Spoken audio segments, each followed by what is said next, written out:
საკუთარი თავისთვის პატივის მსურველს და ეს სიტყვები, რასაც ჩვენ ვკითხულობთ, საკუთარ თავს მივაწეროთ ყველაფერი. ეს არ ეკუთვნის ვიღაცას. ეს ჩვენ გვეკუთვნის. ნებისმიერი სიტყვა ჩვენ გვეკუთვნის. ესეთი სიტყვები, რომლებიც წმინდა მამათა მიერ დაწერილია, ეს სიტყვები არის, როგორ გითხრათ, არა მარტო წმინდა წერილი წაიკითხა და გაიგო და მე ცოტა სხვანაირი სიტყვებით გადმოგვცა. რა თქმა უნდა, წმინდა წერილის განმარტებაა ყველაფერი, მაგრამ გაიგო და თავის სიტყვებით კი არ გადმოგვცა. გაიგო, ამ გაგებულით იცხოვრა, თავის გულში და სულში გამოატარა და თავისი გამოცდილებაც დართო ზედ და ასე მოგვაწოდა. ამიტომ ის ცოცხალია ძალიან. საკუთარი თავისთვის პატივის მსურველს არასოდეს მოაკლდება წუხარების მიზეზი.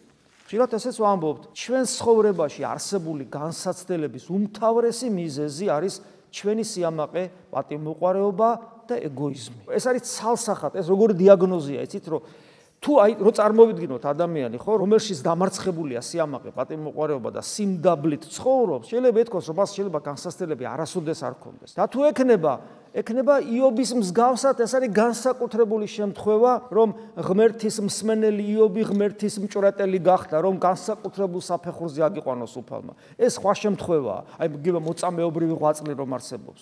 ეს სხვა შემთხვევებია, მაგრამ ჩვეულებრივ სტანდარტულ შემთხვევაში განსაცდელის მიზეზი, როგორც წესი, სიამაყე და ამპარტავნება და ამიტომ წუხარების მიზეზი არ მოაკლდებაო პატივმოყვარე ადამიანს.